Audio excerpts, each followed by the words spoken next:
Welcome to DS Tech Media.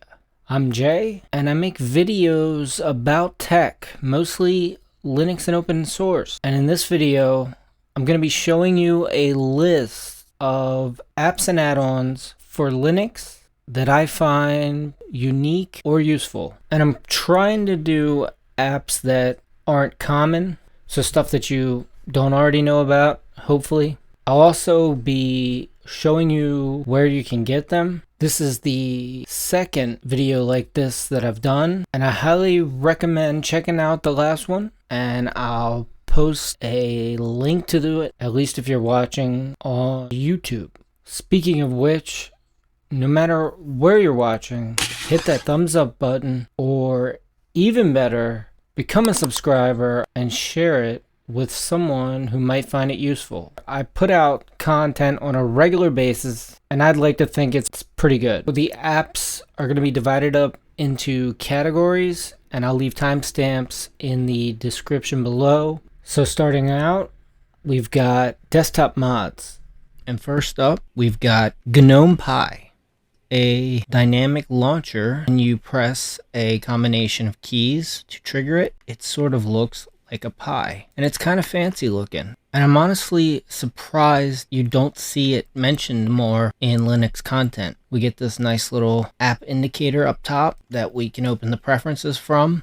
A lot of these come out of the box. I have set up a couple of them according to my needs. So this one is graphics and web, media studio, and this one is music production. So for music production, we hit Control-Shift-S. Media Studio, I hit Control-Shift-D. And then this final one here is web design or coding. So I got brackets, which is kind of a forgotten IDE, and code, which is Elementary's default editor and integrated development environment. So some of these others are the session for managing your power, restart, sleep. The media is your play, pause, stop, skip forward and backwards. This one's bookmarks, and it has your trash, your desktop folder, all of your removable drives, home, video documents. If we select one of these pies and we go down to the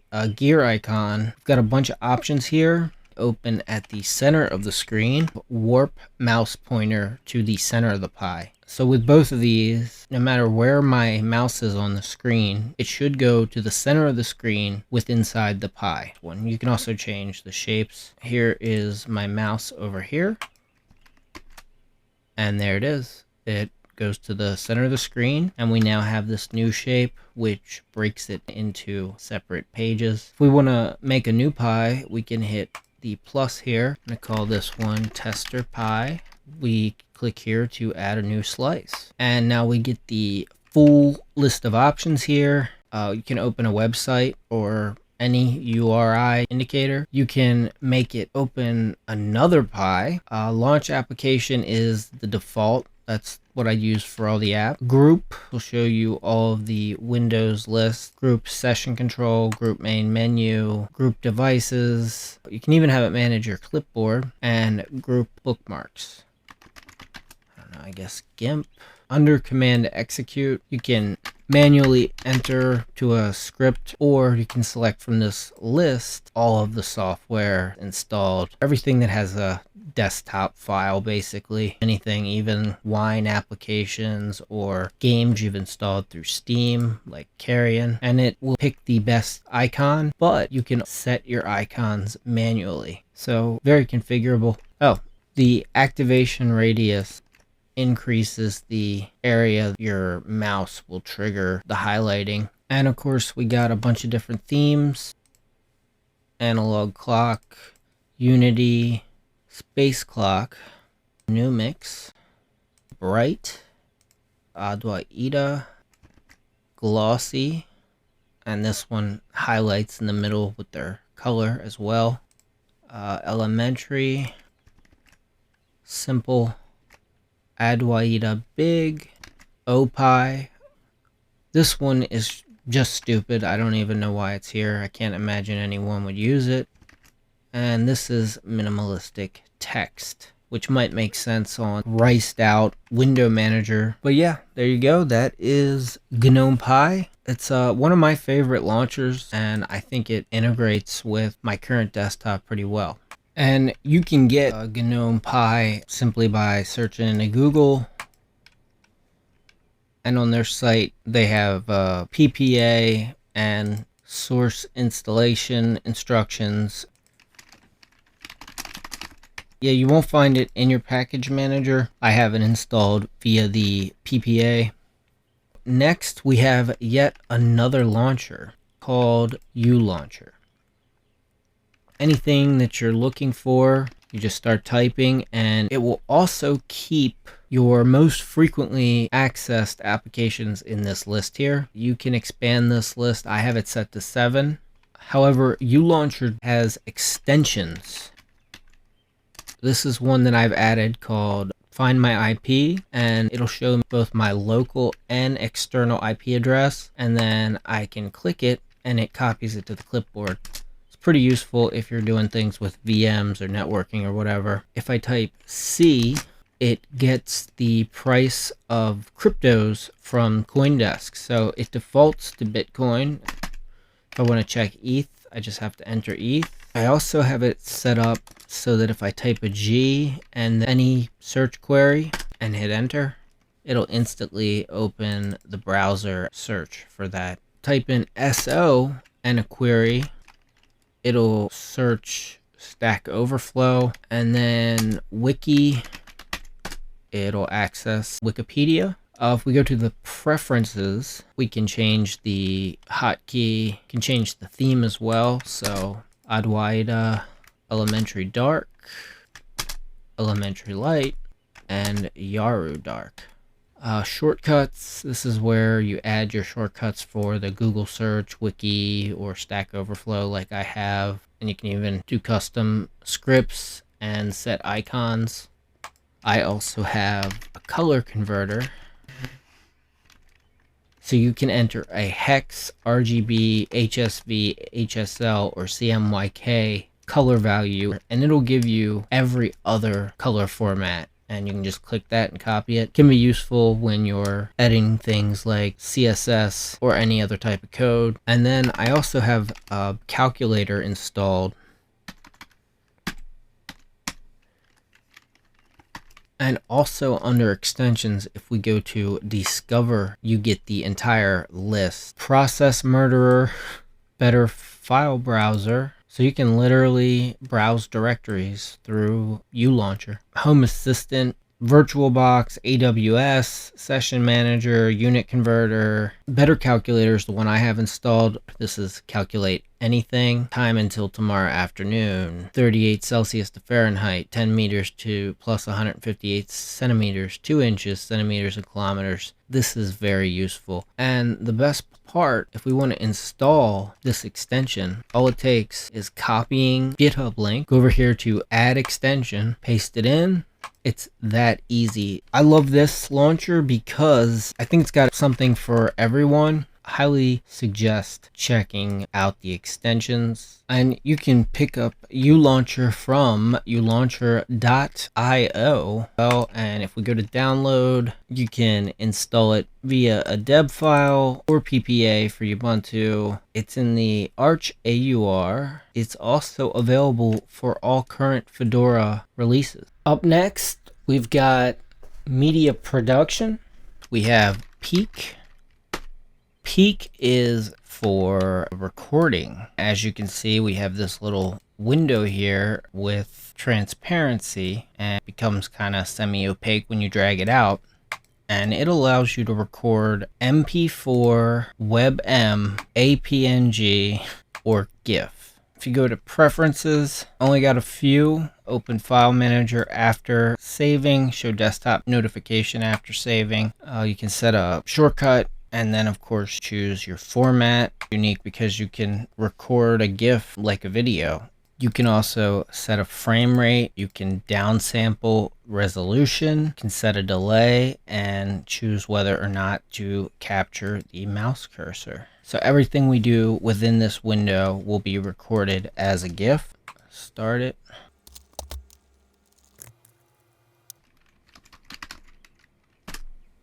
it can take a little while to finish rendering. As you can see here, FFmpeg is running and processing it. When it finishes, you'll get a notification and it will open with our image viewer. And this is a tool that I feel like a lot of people have a use for, and I very rarely see mentioned. It seems like the GIFs take longer to finish processing, I guess because FFmpeg is recording a video and then converting it to frames. But if you go to the Peak GitHub, they have official distro packages for Arch, Debian, Fedora, Gentoo, Nix OS, OpenSUSE, Parabola, and Solus. There's a Flatpak. They do now have an app image, and I of course went with the Ubuntu PPA. They have an elementary PPA, a Debian, so any distro you're using, you should be able to easily get a hold of Peak. Great tool, I use it all the time. And here we have Vokoscreen-NG, recording suite, and you may know of OBS or Simple Screen Recorder for Linux. This sort of sits in between both of those. It can record the entire screen, you can record just windows, and it also has area record where you can select the area to record. It has a magnifier that can move to various different sizes, and you can also run a countdown to the start of the recording. Support for recording a bunch of different microphones with different codecs, MKV, WebM, AVI, MP4, and MOV for your video formats. You can limit space of the save file. It even has a timer that you can set to stop recording after a certain amount of minutes. Has a ton of video support. And of course it has camera support as well.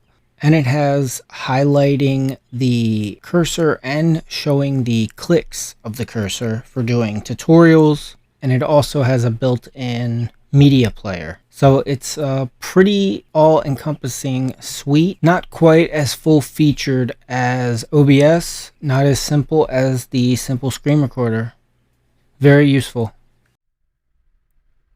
Next category is system utilities. So for system utilities, an app that I really like is FSearch. An app that's all about finding specific files or folders, what have you, on your hard drive. You may say, well, why would I need that? I can search for files through the terminal or file manager. And that's true. However, if you're working with large amounts of files on traditional hard disk drives like I am, this is going to make your life a whole lot easier. As you can see right now, it's actually scanning all of the directories. And because of that, it's able to find anything that I'm looking for very, very quickly because it keeps that database updated. And when you do a search, you can limit it to folders, files, application, archives, audio, documents, pictures, or videos. It also comes with a bunch of other options: enable regular expressions, match case, search within a path, and a ton of preferences, search rules, file and MIME types for given archives, audio, applications, documents, pictures, videos. The database, where you can set your include and exclude directories. You can even set them as one file system.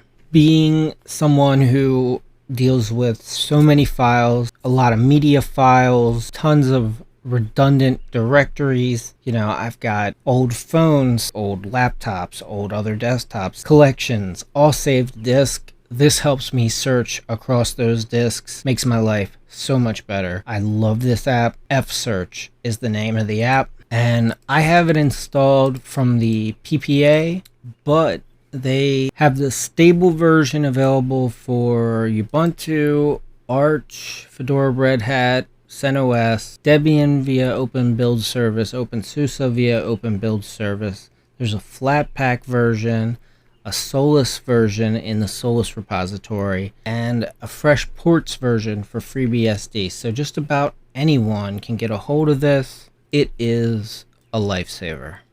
Also, for system utilities and tools, in the previous video I covered a clipboard manager copy queue, and this time I have another one for you called Ksnip. Ksnip is not a clipboard manager, but rather a KDE clipboard image utility. It lets you take a photo of anything on your desktop and then allows you to mark it up with text, highlighting, drawing, crop, and rotate. You can have a delay. Ksnip has a panel menu, so you can do rectangular select, repeat previous rectangle select, take a full screen, the current screen, the active window, open other images, save, paste, copy, and also upload. And the upload doesn't even require an account. It'll just upload your image anonymously to Imager. So this is ideal for Reddit or 4chan. Capture your active window, add numbers, type text, and you'll have like border and fill, size. You can add blurs,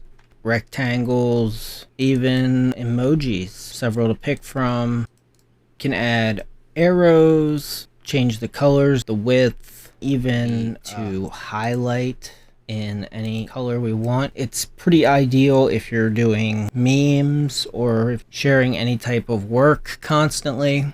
You can add a watermark.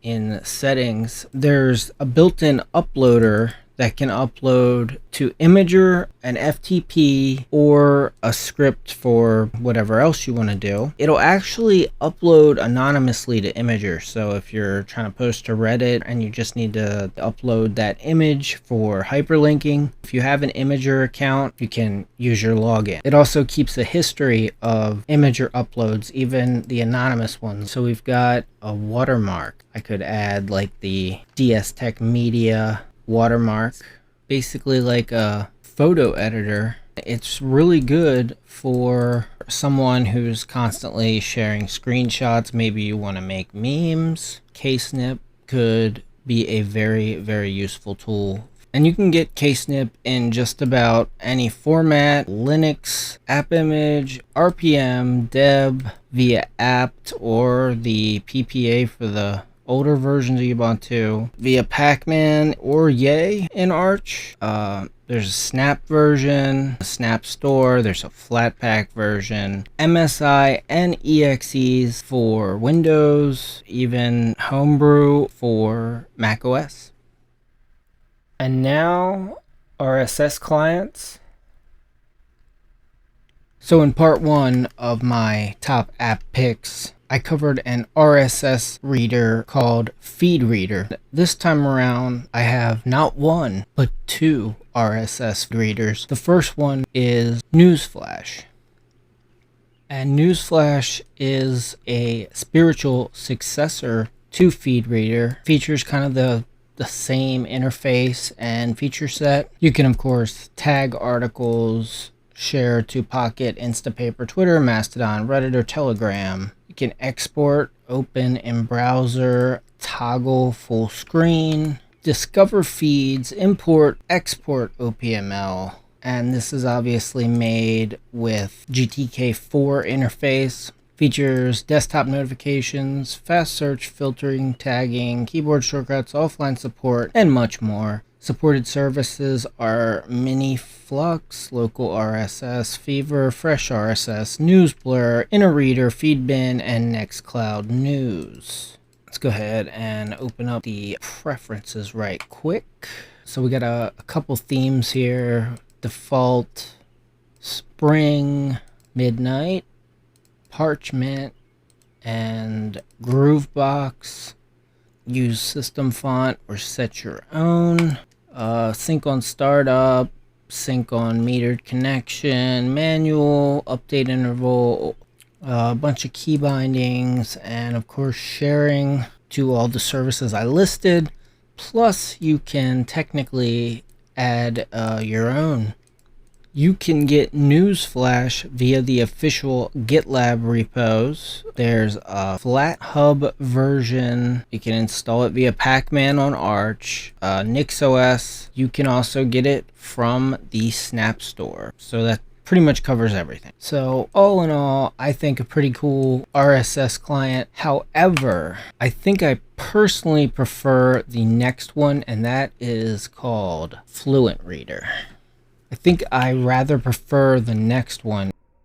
This is Fluent Reader. I love the interface. It has dedicated notifications tray here, and it has a bunch of options for viewing. There's card view, which I prefer, list view, magazine view, and compact view. It has a collapsing selection column. I'm a sucker for cheap visual effects, what can I say? And over here we've got preferences, we've got groups, so we can group our articles by categories, sync it with Fever, Feedbin, Google Reader API, InnoReader, MiniFlux, Nextcloud News, or suggest a new service. For themes, light mode or dark mode. When you open up an article, it opens in this little center view. We've also got text direction, so we can set the text left to right or vertical, which I guess this is maybe if you're using a vertical monitor, I'm not really sure. Maybe it's for tablets. Copy link, open externally, can load it as a web page right here in the reader, which is awesome.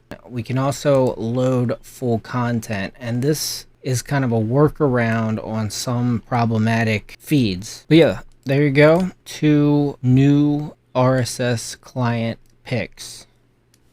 And you can get Fluent Reader from their GitHub. It's available on Windows 10 through the Microsoft Store, for Mac through the App Store, or Linux via releases, which are available right here on their GitHub, the app image, as well as the other versions.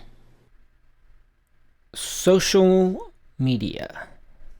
So also in the last video, highlighted a multi-app social media service called Franz that would let you integrate Twitter, Mastodon, other social media services into a single app. That was called Franz. For this video, I have a new one for you called Ferdium. And Ferdium is actually a fork of a previous one called Ferdi. Ferdium lets you sign into, I've got it for, my Facebook Messenger, Instagram, Skype, and Twitter. However, you can see here, there are so many services. Even ChatGPT is here. Docker Hub, Dropbox, Discord, Discourse, Discuss, Elements here, GitLab, GitHub, and one of the advantages, it's completely free and open source. Franz would have like a cooldown period when you started it up. If you weren't a paid subscriber, it would take 20 seconds before it launched. Also with Franz, it seemed to hog system resources, eating up CPU cycles. Ferdium is supposed to fix all of that and remain free and open source. Highly recommend it. There's lots of apps out there like this. This is my personal favorite one. Gnome Extensions. So for Gnome Extensions, I highly recommend this particular extension manager with the blue icon by Matthew Jakeman. There's another one from GNOME Project Official that has the green icon. And the reason I recommend this one is because it has Browse built right into it. So you can find your extension and install it. The first extension I want to highlight is called Searchlight. It's got options here such as key binding, monitor, icon, which puts this little hourglass up here. You also have a bunch of appearance settings for it. Change background color, make it kind of like a hot pink. And this is a kind of universal search, and it's built right into your desktop. So you can search for anything. It'll search in your settings, in your files. It can find emojis and characters. It can find songs, and I think it's really elegant and useful. Next up, we've got Blur My Shell. This one is pretty in-depth, but it adds the transparent blur to various elements of GNOME. So it blurs the background while you're bringing up the app drawer. You can add like noise to it, make it dirtier looking. You can even lighten the noise, change the amount of noise. So this is without it. You just have the solid background there and your panel is dark. Turn it on. Just a look preference. Next up, we've got Burn My Windows. Another visual extension. Adds fancy animations whenever you open or close a window. Wisps, hexagon, pixel wipe, pixel wheel, fire, energize A, energize B, broken glass, and once you enable it, it applies to all windows. And each one has a certain amount of effects. So like if I want to make the incinerate hot pink, it's pretty cool. Let's see, vitals, essentially a system monitor. And when you click it, you get even more information. So it's pretty thorough. And because I'm running this in a VM, I don't have like the fan voltage or temperature data, but all of that would normally be present. You can see all your threads, kernel, how many files are open. I mean, it's got just about everything. Pretty cool system monitoring extension, and that is called Vitals. Poppy menu replaces your activities with a menu that's a lot more like Mac OS. You got force, quit, sleep, restart, shutdown, log out, mission control, system preferences, app store. Next up, custom hot corners extended. So this is for productivity. You can set triggers when you drag windows to any corner of your screen. You can set different ones for different monitors. So I'm only using one monitor here. If I had another monitor, it would be available as monitor 2, and it would have a whole other set of corners. So here I have it set to minimize window to thumbnail when I activate the top right hot corner, and boom, it creates this thumbnail, which is like a mini version of the window. A video would be a good example. There we go.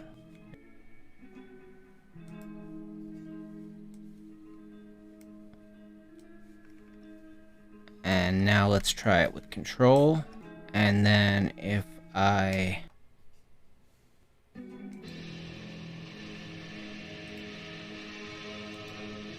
oh, it worked. So that minimizes it to a thumbnail. And that closes all thumbnails when you middle click. You can do volume up, Spotify controls, system controls, GNOME specific controls. So many different things you can do here. Granted, this isn't going to be something that everyone wants, but it's pretty cool. And last but certainly not least, in fact, arguably the coolest of the GNOME extensions I'm going to show you is Material Shell. It completely overhauls the GNOME shell to such an extent we no longer have the open desktop, and our panel has completely changed. Our network, audio, power, and clock are now down here on the left, and hitting the Windows or Command key now opens up this menu. But that's not all. Go here into the Material Shell settings, and you'll notice that these sort of take up the entire screen. And this sort of works like a tiling window manager.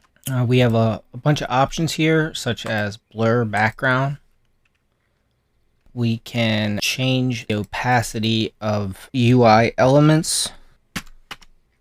Panel opacity, let's bump that down to 62. We can set the primary color, and we can move the panels left to right. Open the file manager, and everything kind of opens in a full screen. And if you look at the horizontal panel, we have this icon here: maximize, split, half, and float. So if we do split, it divides them up between two sides. You can also go to tweak available layouts. We've got ratio, simple horizontal, grid, confirm layouts. Okay, so now I'm going to go to grid, and it opens the next window in a corner of the screen. But it doesn't just end there, because we can then go to the vertical panel and hit this plus, and we'll get what is essentially another workspace, and it can have its own configuration. And we can do as many of these as we want. And essentially what happens is the left panel becomes like our workspaces. So you'll see an icon here based on what the highlighted window is. So this one's Firefox. This one's the settings. This one, it's Shotwell.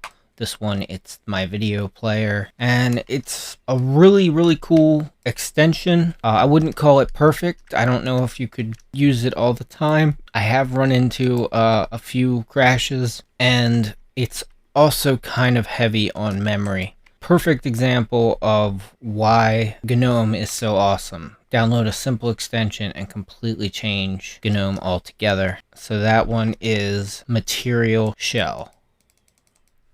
And so there you have it.